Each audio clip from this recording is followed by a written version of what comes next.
Thank you. That was a lovely welcome, and I'm thrilled to be here, and I would never really leave. I love being able to come back, and I'm so proud of what this community does for its students. So thank you very much for having me. Let me grab this clicker so I'm ready to go. Okay, so we're going to just start and get right into things, and make sure there we go. We're going to cover several different things tonight.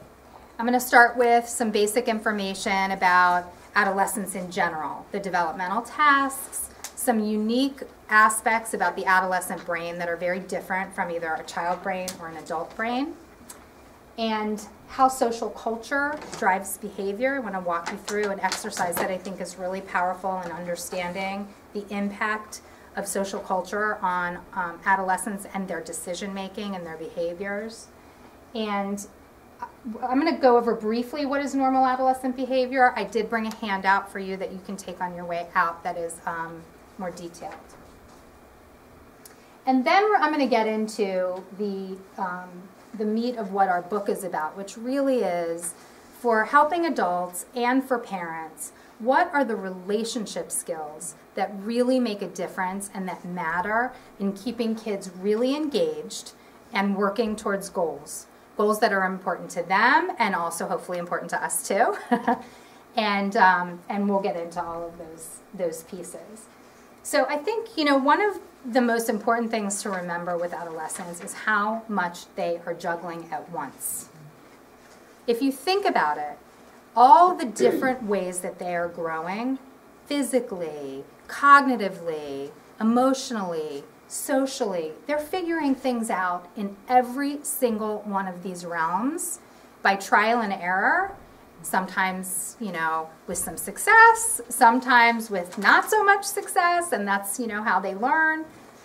And it's just a lot of change that goes on all at once for adolescents. And we really need to have a sense of respect for how complicated it is and how difficult it can be to be a teenager. I'm sure if any one of us went back, right, and lived the lives, can you imagine walking the life of your child? It's exhausting. It's a lot. So, okay, while I'm here at this point, let me just poll. How many people are here as parents? Everyone. And professionals? Sarah's back there. Great, great, great. The skills that we're going to learn tonight and really talk about are applicable across the board and really are applicable in your work life, in your family life, and really with all ages. We just really focused in on narrowing the unique aspects of adolescence and how to approach working with them in ways that are going to be most effective. So the adolescent brain is unique in that what happens to the brain physiologically during the adolescent years is rapidly changing. And this is something that's a relatively speaking new understanding. So in the last 5 to 10 years, Jay Geed, who is at NIH, has been doing a longitudinal research project where he has taken fMRI, functional MRIs of what are called normal adolescent brains. I don't know if that exists, but that's what they refer to them as. And just watched how it changes over time physiologically. And they were surprised by what they found. They didn't expect to find what they were seeing. And what they found was that, so the adolescent brain actually physiologically kind of chisels out. It goes through a process called a pruning process. So kids are developing masses of different kinds of skills and all of these. And then they don't need the totality of every single thing that they've been exposed to. And as they get into adolescence, their lives become a little more specialized. And so the parts of their brain that they're using more get shored up and really solidified. And the parts of the brain that they don't use as much get pruned away, right? So if you think about like your trip to Disney and all the bushes, the Mickey Mouse shaped bushes, and they've shaped them, that's sort of what happens to teenage brain. They get shaped and kind of they chisel away the parts that they're not using so much. During adolescence, some parts of the brain are working much harder than others. And one of the hardest working areas of the brain is the limbic system, which is the really sort of deep in the base of the brain where the amygdala is, and it's the emotional center. So there is a very high sensitivity. Like, if you think about the amygdala as a volume button, during adolescence it is like turned up to the highest, number 10 volume, highly sensitive. And it really guides a lot of behaviors, which I'm sure if you think about your kid's behavior, you can see that emotions are really at play, very apparently, right? So the other part of the brain to keep in mind is the prefrontal cortex, which is, you know, this part of our brain, all right? It is the CEO of the brain. It's the management center, it's the planning and the organizing and the thoughtful decision making. That is still very much developing during adolescence. And in fact, research tells us that it is not really fully developed until closer to about 25. And a little older for men, sorry. That's what the research says. So it really, if you think about the two, think about the amygdala, the limbic system, and the emotional intensity competing with a part of the brain that is not really sophisticated at thinking steps through, what happens? Not a lot of great decision making, right? It's not a terrific combination. So, but it's developmentally expected. It is what is happening. And so we have to accept that that's where our kids are at this stage of life. And that's why, thank goodness, they're still living under our roofs and they have all these great helping adults who are there to, you know, create this bridge for them around accessing independence in a way that is supportive. So those are really the key highlights when it comes to adolescence and the brain.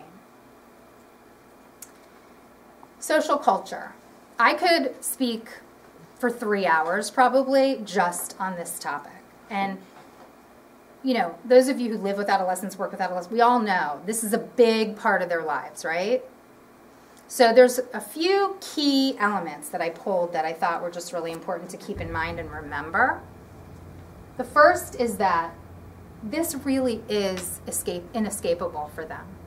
They live in the thick of their social culture day in and day out, and certainly with technology, there really isn't even a break, right? They get it at school, they get it you know, out in the community, but they also get it constantly on their phones and on social media and around the clock. Hopefully not totally around the clock, but some of them, yes, around the clock. And so it's a big driver and a big motivator for behavior. So why then is it important for us to understand how social culture works? I think it's really helpful to be able to understand where behavior comes from, right? The function of a behavior, that where it originates, the reason why kids do what they do. And if we understand that, we can be much more effective at guiding them and responding to them and helping them to navigate and move through decision making and relationships and all the really important things we want them to learn. So I do talk to kids about social power. They know it's there. They know there's a social hierarchy, right? I mean, there's not an adolescent who steps in a school who doesn't know that there is a social hierarchy. And everybody has a certain place in that hierarchy, right? So I have always felt like it's really important to just speak what is happening and what we're observing and help them understand it in a way that can make sense to them. There are some kids who are more socially powerful than other kids.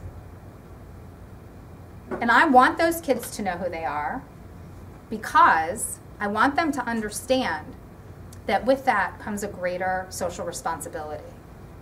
That if you are a teenager who is an influencer, right, somebody, and you know you have influence you have a responsibility to use that power for good. I say the kids, for good and not for evil, right? Not to support behaviors that are unkind or disrespectful or threaten someone's dignity. And so it's very important to be able to talk to them about it. And so there's definitions about what is positive social power and what's negative social power. Positive is when a person has a genuine relationship with people and is able to move between relationships with different groups of people. And they don't need to hurt other people to reinforce their social position.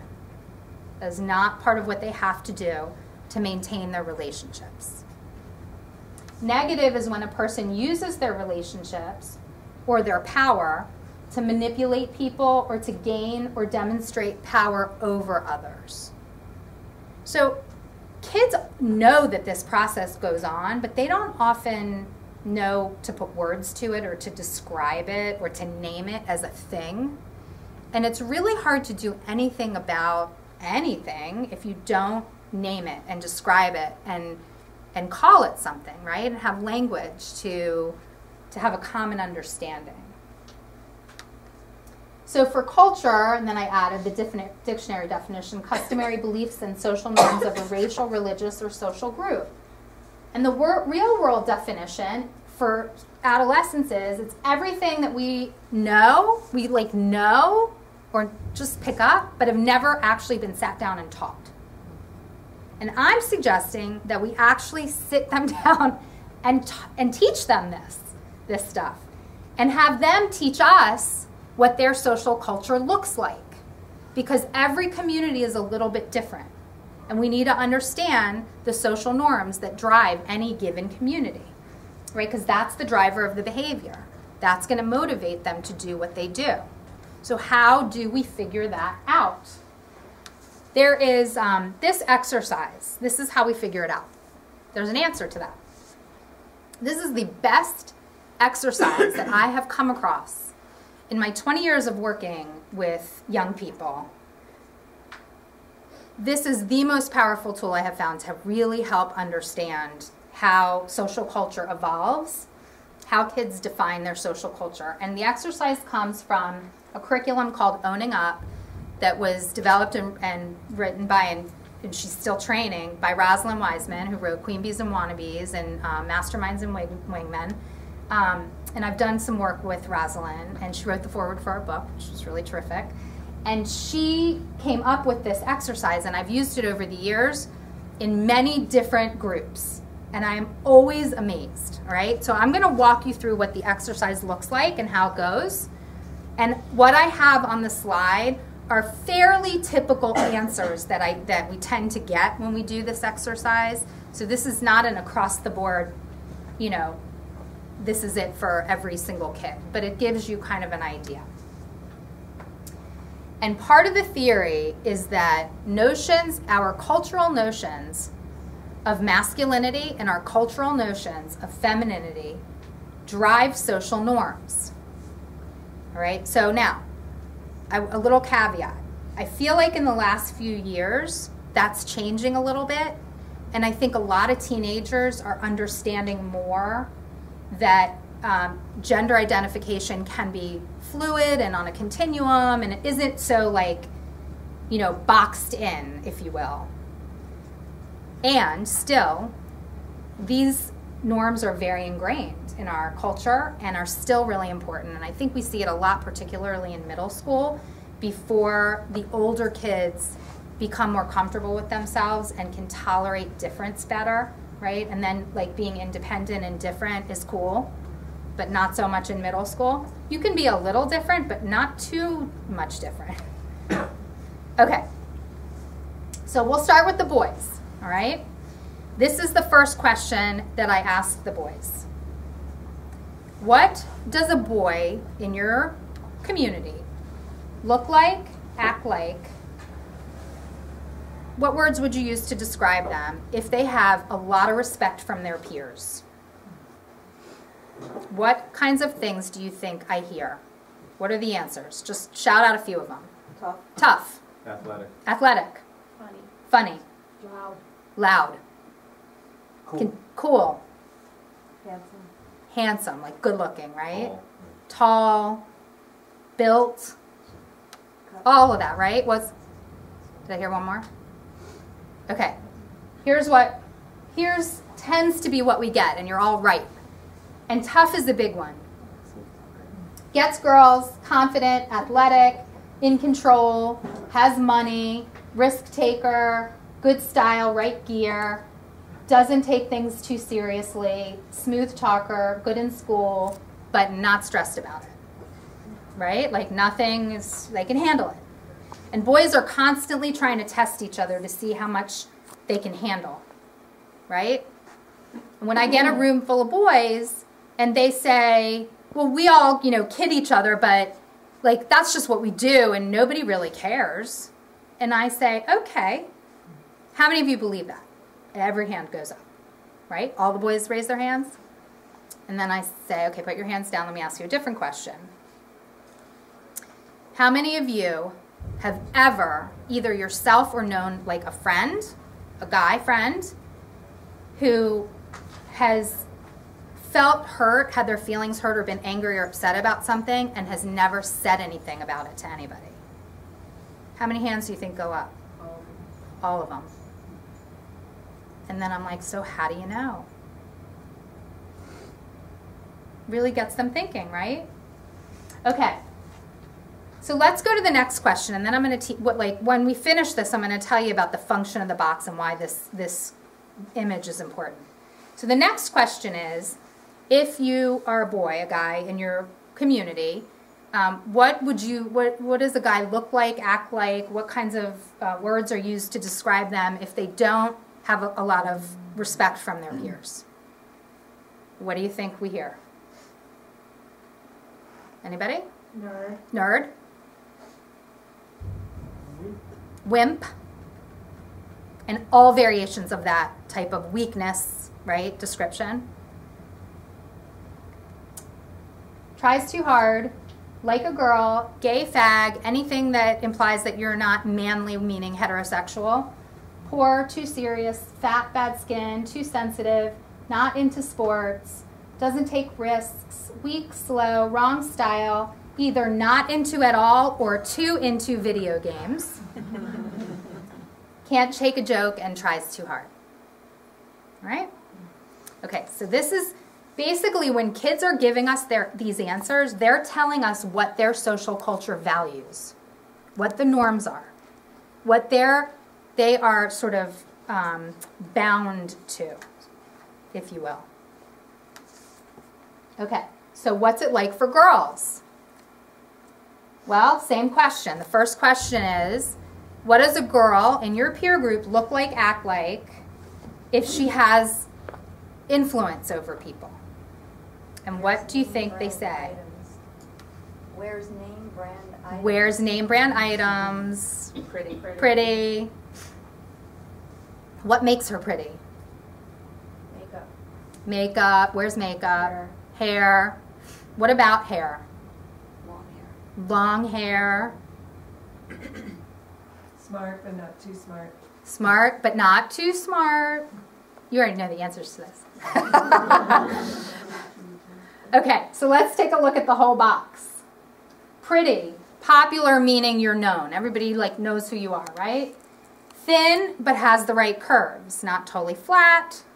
Nice hair. The right hair. And hair is really important because it's different in different communities. And if you think about the way people value a particular type of hair, you can think about what groups get included and what groups don't get included, right? And you can find every ism in this box, right? So if there are certain characteristics that tend to lean towards one group of people over another, there are certain people that are being valued over other people.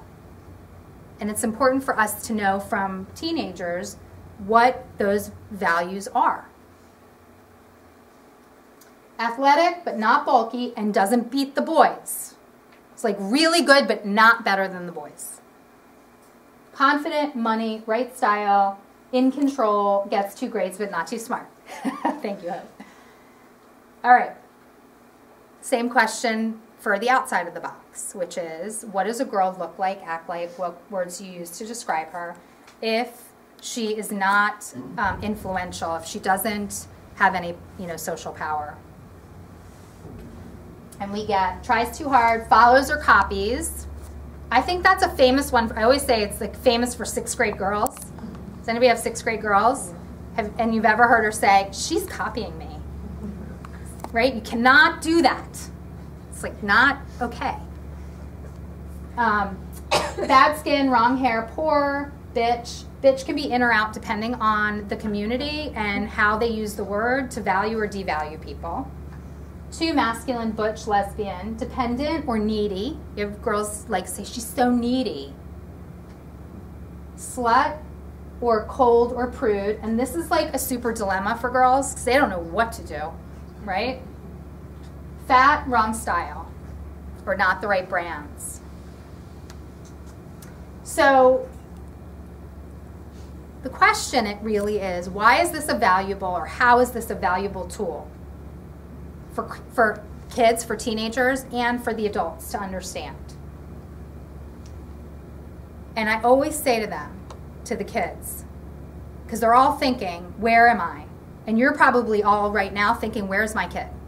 Am I right? Yeah. Is my kid smack in the middle of the box? Is my kid like right here? Is my kid way out here?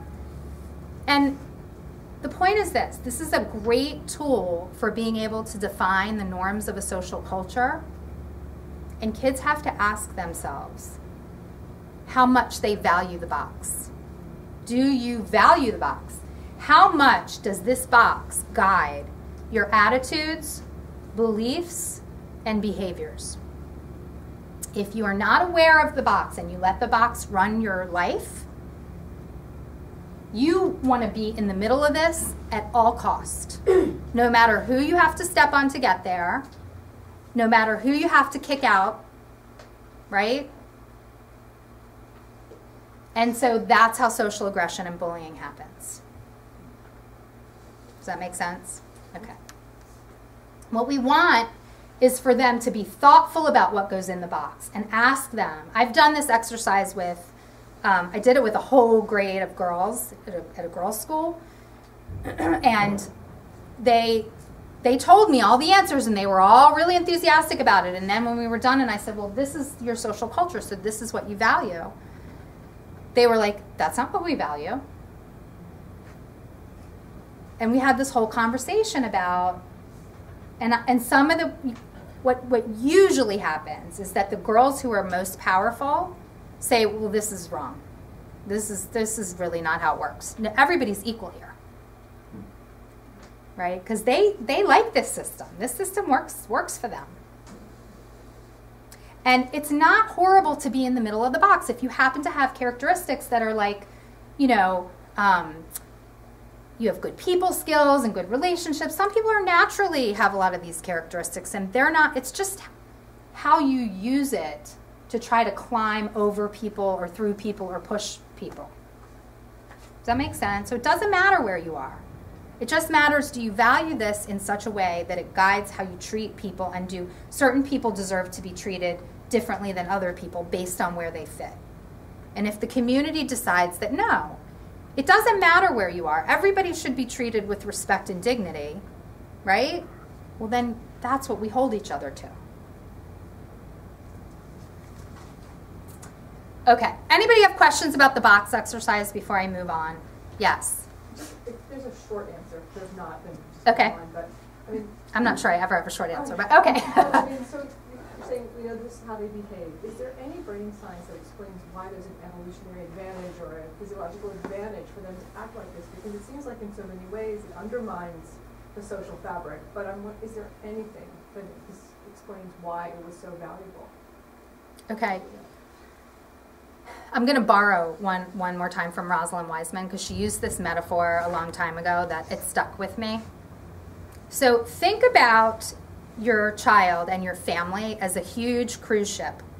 And it has everything that you need. And you're there and has everything, all the services, it supplies, meets everybody's needs, right? And that represents how your kids are when they're little and young. All right? And then they grow up and they need to feel more independence. And they need to know they can do things more on their own. So what happens?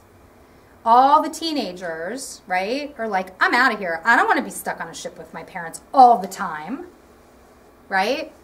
So they find a raft, like a big raft, and they all jump ship. And they get on the raft. And then they just start floating away. And then they're totally left to their own devices to figure out who's going to survive on that raft with limited resources. Does that answer your question? Okay. I was going to say, it's just Lord of the Flies. It's Lord of the Flies. Right. Yes.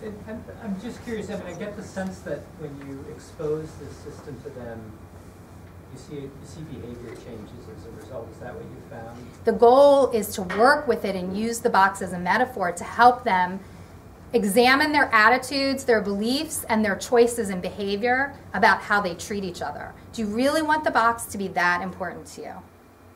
Right? And I have this card in my office that actually a former student gave me when I was here, and I kept it. I still have it. It's on my wall in my office, and it has a picture of a box with little butterflies in the box and one little opening in the box, and one butterfly is like starting to fly out, and the quotes underneath are like, "Butterfly, why do you fly out of the box?" And the butterfly says, "I fly out of the box because I can." And the butterflies in the box say, "But the box is safe. We know the box." And the butterfly who's flying out says, "Well, you may be safe, but I am free." So we have to help them balance this very compelling need to be a part of their social culture, which is developmentally appropriate, and empower them to work together to be able to navigate their social environment in such a way that it matches what their values really are, not what the unspoken environment like sort of carries them and creates. It makes this process much more deliberate and thoughtful versus just the current of the culture. Yeah. You referred to working in smaller groups with gender-specific populations. You didn't see any difference at all in the boxes that they relayed to you? I mean, there are. When you sit with different ages or when you do this exercise in different communities or different age groups or different gender, generally speaking, the themes are pretty similar. And sometimes the things they want to put in the box or they name to go in the box or outside the box are much more specific. Like I had a group of girls who I was working with, and one of the things they put in the box was being anorexic.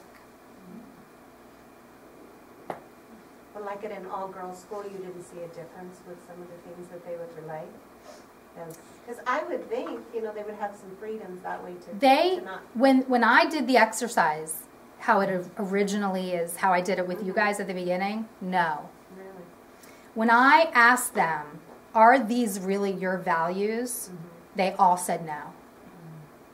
Do you ever take that next step and ask them, well, what values should go in Yes. there?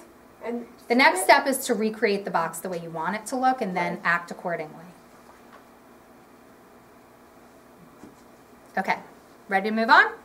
All right, so these next couple of slides are what to expect as far as developmentally normal adolescent behavior. And I actually have on a handout from a resource in that I have in my office. It's a dialectical behavioral therapy resource with worksheets and stuff. But one of the worksheets I just find so helpful is like, what is normal adolescent behavior and when does it become a concern? And so that is there for you to take with you, just as a reference. Okay, so now we're going to move into the aspects of the relationship. And when Britt Rathbone and I wrote the book on the relationship, we always knew instinctively that being able to have a solid relationship with our clients made the difference. as to whether we could really help them accomplish their goals or not. And we knew it intuitively. And all of you who are parents and work with adolescents, you know this, right? Intuitively, that the teachers who your kids like, they're going to do better in their class. Typically, do you agree with me or not? Okay. And for some kids who might struggle in different ways, it's even more of an important factor. That relationship factor is like the glue that keeps them in it. So we did a ton of research and we read a lot of articles, and it's all documented in the book. But it turns out that it's proven. The research shows across disciplines, whether it's in athletics for coaches, educators, therapists, counselors, mentors, across the board, there is research that says that when you have a relationship with your client or your student or your athlete that they value and that they feel is reciprocal, they will engage in that task in much more complete ways and move towards reaching their goals much more successfully. So then we were like, okay, well, we know the relationship is really important. But what is the relationship? What does it look like? How do you break it down? How do you operationalize it, right? And that's what we did. And we took, I'm going to get to the skills in a second. We took each set of skills and researched each of those. And then interviewed kids and thought about all the work we've done with them over the years and told stories and did focus groups and had surveys and collected their stories and shared the stories that were related to different skill sets in what they liked and what really worked for them that adults were doing, and also what wasn't working so well. So helping adults are defined as anybody other than parent or guardian, right, who works with your child or has a relationship with your child. And they are critical to adolescence because of what I spoke of before, the metaphor of the bridge.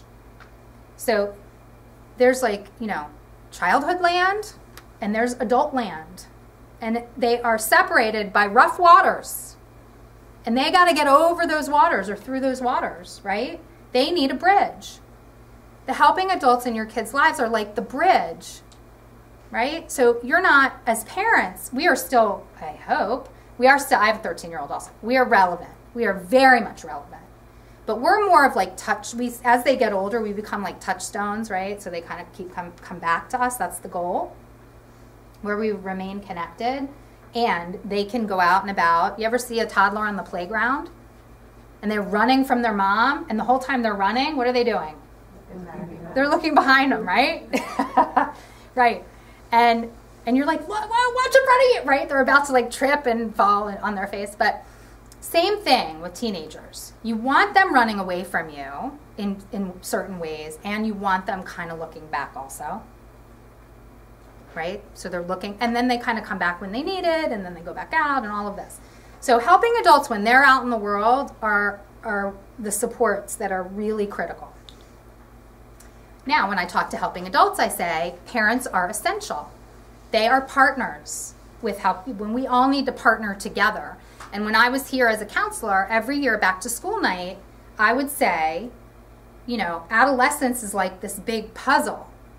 And parents have pieces, and their kids' friends have pieces, and people at the school have pieces, and I as the counselor have a piece. And if we don't start putting the pieces together, we never figure out what the picture looks like. So we have to work together, right? And so that's the whole point of this, that we really all need to use the same relationship skills that we use with kids with each other. So here are the aspects of the relationship that we found that are critical and combined move kids towards effective change. It's respect, authenticity, kindness, predictability, and acceptance. All right. Now, intuitively, this all probably makes a lot of sense, right? Of course we have to do all of these things. But how many of you actually deliberately sit down and take time to think about each skill set and how you're going to implement it and to be deliberate with it? We don't, right? And professionals don't either. Not because they're not totally dedicated to our kids, but because they're really busy. It's just hard to kind of remember that these are things that we shouldn't take for granted. We expect these things to be intuitive, and for some people they are, and even for people for whom it is intuitive, we need to remember and remind ourselves when in hard situations, when our emotions are high, that we still need to focus on these skills.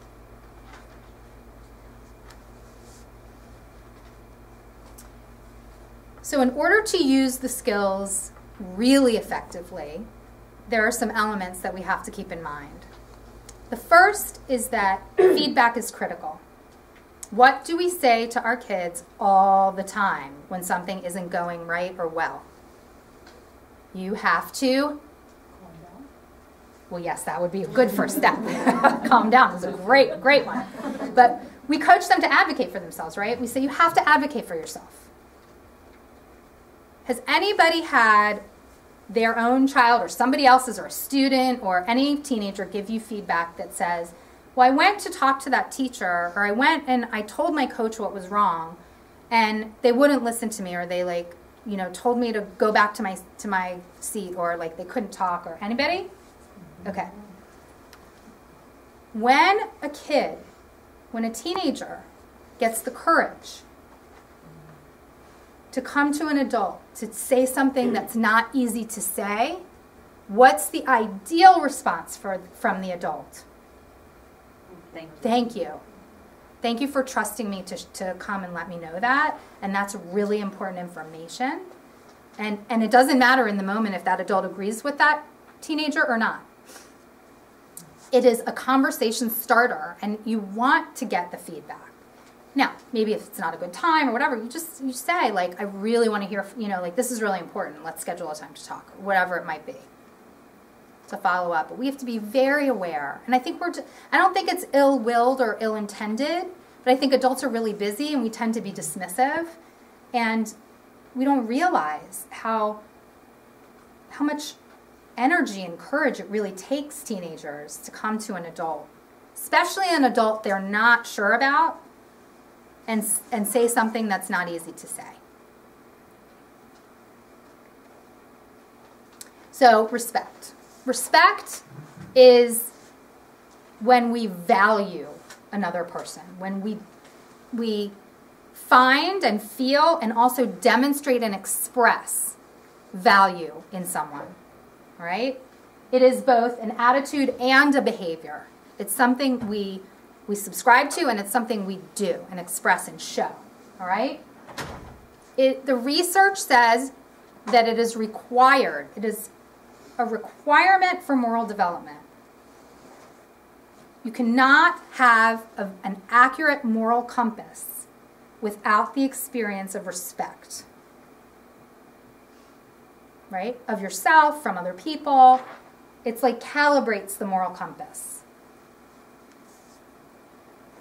And the research also said, when they interviewed, some researchers interviewed kids and said, well, how do you know if an adult is being respectful to you? And we got this a lot in our answers also from kids.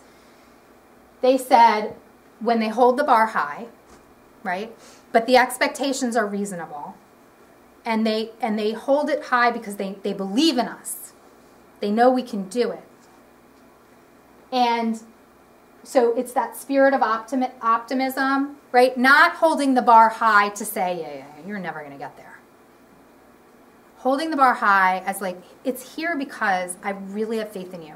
And if you feel like this is really too much, let's start here. But I'm going to keep the bar. I'm not going to take it away. I'm just going to let's just do what feels manageable. You got to inch them forward and use this behavior technique called shaping, which is when you get even a little glimpse of a desired behavior, you reinforce the heck out of it so that they can get to that next step. This is not an all or nothing prospect. Learning is not an all or nothing prospect. And also that when kids are feeling respected and have an experience of being respected across, across the relationships in their life, they're less depressed, they're less anxious, Bullying behaviors decrease, they have more self-confidence, like all of these mental health and wellness factors improve. So if we had more time, I'd go through like all the how we demonstrate respect, but before we move on to authenticity, one of the things that we absolutely have to have respect for when we think about how we approach adolescence is all that developmental information that I went over at the beginning, is how much they're going. We have to have respect for where they are in their life. We also have to really find a way to respect the function of a behavior. What is that?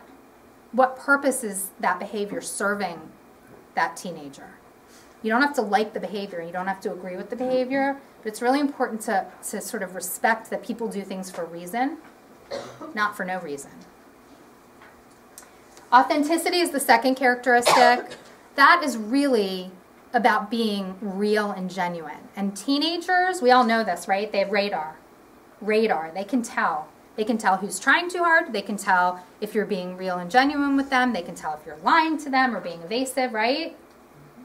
So we really need to be real as parents and also, as professionals in our work with them. Authenticity is the display of emotions, our reactions, our thoughts and ideas that are consistent with our internal experience. What feels true for us is what we say and what we express. And we're trying to teach them to find their authenticity. So they're figuring things out, right? So we don't want them to be someone they're not or say something, right? So if you go back to the box and you ask a teenager, if you're following up on a situation where they were not very nice to a peer, right? And you say, is that really how you believe someone should be treated? And they say, no, it's not. It's really hard not to act. I mean, I might say to that teenager, it's really hard not to be able to act what's true for you, right? The social pressures are like really driving you in this other direction, and that doesn't match what feels really true for you. We're always holding side by side what they're doing and what's real for them, because they have to figure out how to synthesize the two. And we have to be self-aware. Adults have to be really self-aware if we're gonna be expressing ourselves and engaging in really authentic ways. That's the hard part for me, is the self-awareness piece. Like, I've had that conversation with students and others, and I've gotten a reaction of, they don't know. Like when I say, is that how you would want to be treated, or is that the way? And I don't know if it's a perceptual piece, oftentimes it is, but they don't know that self-awareness for them is not there. They don't have that identity, that piece of, I don't know what's authentic to me, I don't know. And sometimes that's absolutely... Just tell me, I always hear that all the time, just tell me, It's a dilemma for us, isn't it? Yeah. When they don't have the answer and they want us to give them the answer, and giving them the answer doesn't reflect their authenticity, right? So then we're in this dilemma, we're kind of stuck. I would just name the dilemma. I would just say, wow, that is such a dilemma. Look at this. You're not really sure what this is. And then I might say, well, what would your parents say? Like, if I asked you what your family values are, what would the top 3 family values be? Things your family really believes in and strives to behave towards. So you go with okay, if they can't do it themselves, then somebody important to them or somebody, go to the next level. Do you know what I mean? Like, work your way out. We have to be very aware of our boundaries when being authentic, because if we are totally authentic and transparent, right? We might be sharing things with kids that are not really appropriate to share. So it's a really tricky balance, and we just have to keep in mind boundaries when we think about how we're being authentic with kids, right? We want to be honest with them, and we want to share things that are relevant to their needs, the goals that we're working towards, the conversation at hand, right? And we can validate if there's an answer that isn't appropriate to offer. We can validate their curiosity or explore what makes them want to know that. Like, that's really interesting that you want to know that about me. Like, what makes you want to know that about me or whatever? Well, because I don't know. Like, I want to know if you really get me. Okay, well, now we can go in another direction. You know, like, there are ways you can use that and keep the conversation moving forward and not have it just be a conversation ender. But it's very important to just keep in mind the boundaries. Kindness. I think this seems so like, of course, right? Of course you need kindness in a relationship. I think we often take it for granted. And I think sometimes it goes by the wayside depending on how we feel, what kind of day we've had, right? Who we just spoke to right before the teenager approached us. Like, what? All kinds of different factors. But it's really critical that we are kind. I have spoken to lots of educators over the years and heard from them and gotten feedback from them, and also from kids. And you know, when a kid is struggling with a teacher or an adult that they're working with, what is a common thing that they say about them? They don't like me, they're mean. Right? And then we say, well, okay, what are they doing? That's mean. So kindness is subjective, and the goal is for the teenager, the kid, to have the experience of feeling that you're being kind to them. That's where the feedback comes in, right? We need to get that feedback so we can then relay.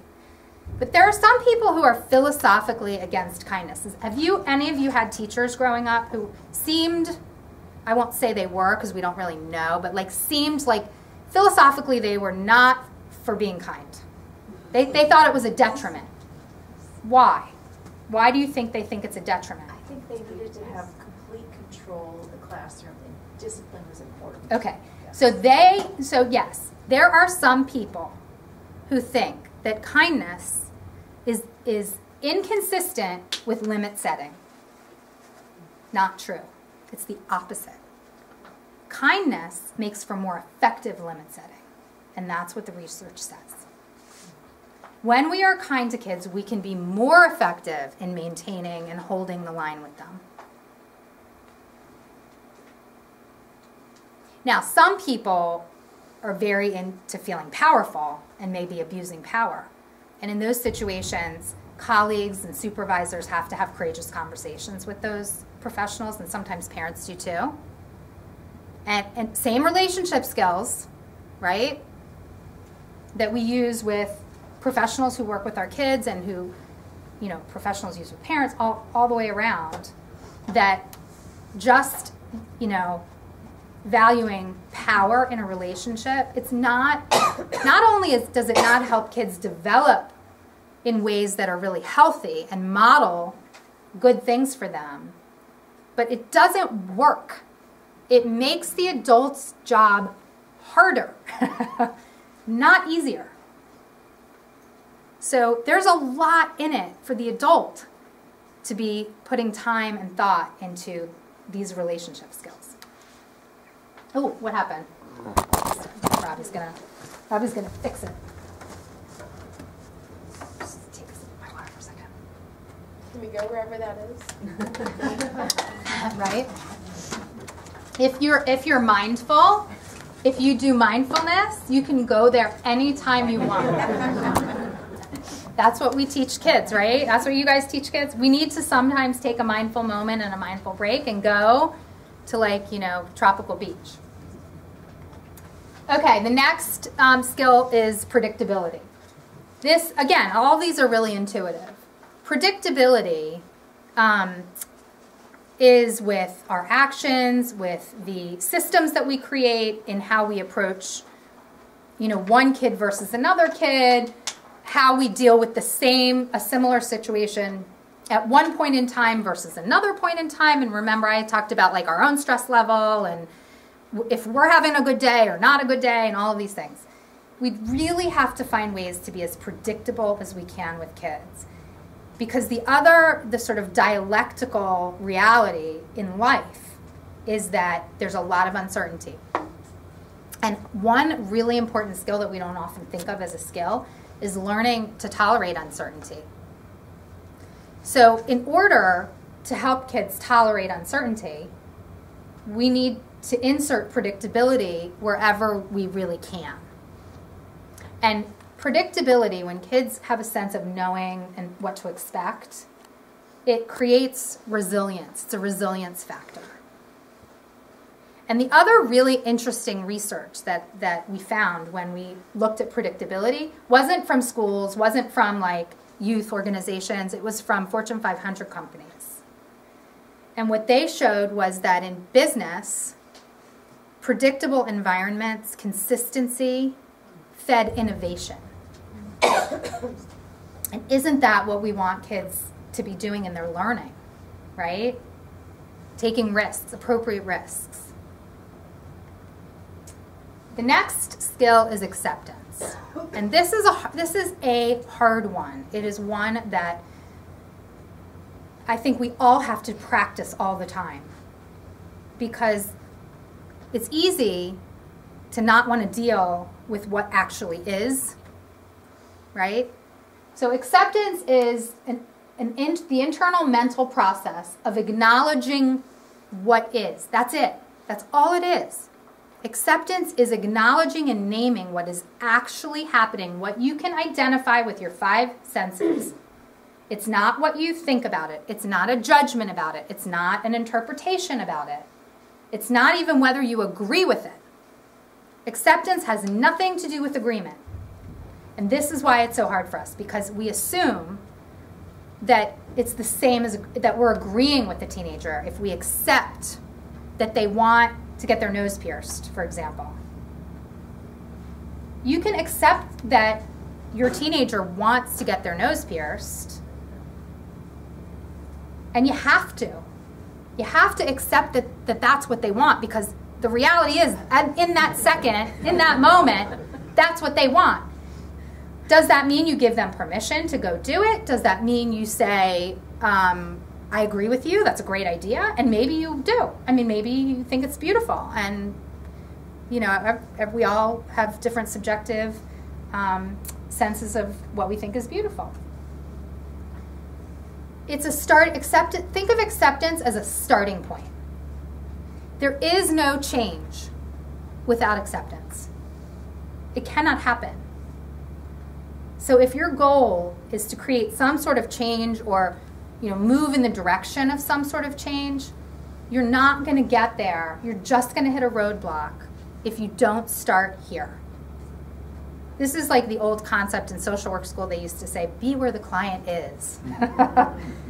We have to be where the teenager really accept where you are right now. No judgment, no interpretation, not our own opinion, or not what we think should be. And as parents, we get really caught up in this, right? My kids should be doing da-da-da, like most other people's kids are doing da-da-da. My kids should. Should is a judgment. And it's not the reality of what's happening. So if you think that you're going to deal with the situation based on the should, you're going to totally miss the mark. You're just not going to get there. It just doesn't work. So it does require a non-judgmental stance. How do we do that? This is a mindfulness skill. You notice the judgment. We all have them. You don't judge yourself for judging. And then you replace the judgment. What do you replace it with? You replace it with either a fact, something that you know to be true or can observe, right? Your own preference, because that's your internal experience, so it's not a judgment, or a statement of consequence. Is it effective or not effective? Is it going to help them reach their goal or help you reach your goal? And in that moment, your goal might be not having so much conflict in our relationship. Is it helpful or not helpful? Those are really, useful ways to word things versus that's ridiculous. which is going to cause the emotions to go up, right? Okay. And acceptance is expressed through validation. And I say, if there's one skill, I tell parents, if there's one skill to really focus on that has a huge impact and makes a huge difference, it's validating your child, which is the expression of acceptance, all right? So there are different levels of validation, all right? So what does that look like? Well, at the very basic level, all it is that's it. You're tuning in. That's it. All right? The next level is reflective listening, which is like, okay, so what I just want to make sure I understand what you're telling me. I'm hearing that, you repeat, right? It's the active listening. The third level is saying what's not being said, right? So you could say something like, you know, I know that one of your really good friends got her nose pierced, last week, and I'm sure that I mean, I don't know, that might be something that's really factoring in because you really like how it looks, or, right, like maybe your kid who's asking you for the nose piercing is not saying that, but you're like, it's a little bit of interpretation. And we have to be careful here because our interpretations aren't necessarily the truth, but it's a way to get to what's real for them. So, like, I will say things like, I could be totally wrong, but I'm wondering if or in session a lot of time I'll be like, do you want to know what I think? Like, I'll ask. And then I'll say, this is just what I think. Like, I don't know, I could be wrong.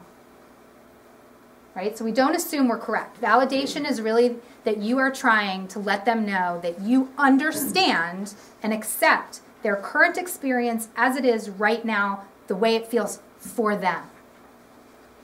And that it makes sense. We do a lot of things, all right? Human beings make lots of decisions that aren't necessarily smart or effective or get them to their goal. But there's a reason. Remember we said there's a function for the behavior? So we need to be able to communicate that people do things for a reason. It makes sense, all right? So, if, in loss, right? If somebody has a loss and they've had a previous loss, you might validate them by saying, I know, this is really hard, and I imagine it's even harder because, you lost a year ago. They're not saying that to us, but we know them in such a way that we have some of that history, and then we're offering that piece of it. So that's the next level of validation. And then the next level is communicating that the behaviors make sense given the present. Yeah, it sounds like that was a really pressured situation that you were in with your friends. I think it would be really hard for me to say no if I was in that situation. Are you saying that you want them to go along? No, you're just saying, I understand that that's really hard. And the last is complete and total radical genuineness, which is, there's this concept called radical acceptance. It is the most extreme form of acceptance. It is when we have absolutely no ability to change or influence the situation at all in that moment. You give yourself to it. Right? This is the body language. It's like, okay. Right? When my kids were little, even now, actually, if they're having a tantrum or they're like reacting to something or whatever, and I need to say something to them or I need to set a limit, and I know there's going to be a reaction, but it's just important still to do it.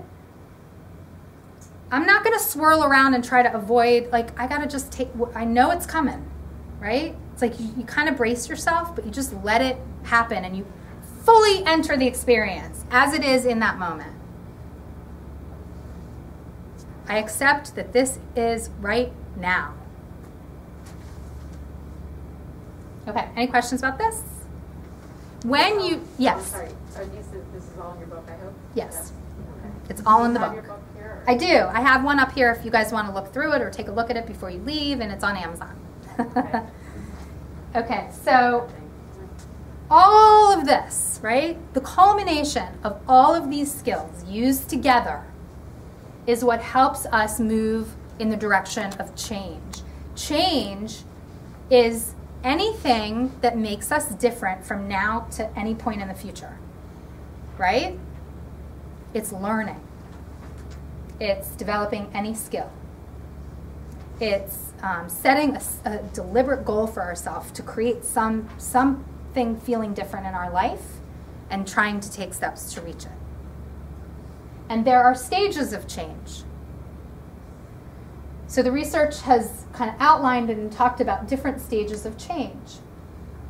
What's really, and there's all of these, you can sort of see that it, makes sense. There's, pre-contemplation is like, nothing's wrong, I don't need to do that. Have you ever been, like, there's so many times a parent is like ready for action, they're in the action phase, and the kid is in pre-contemplation. They're like, I don't know what you're talking about. I don't need to do that. What are you talking about? Forget it. And you're in your head, you're like, oh my God. So I'm always thinking about, okay, how can I inch? Where's the moving, right?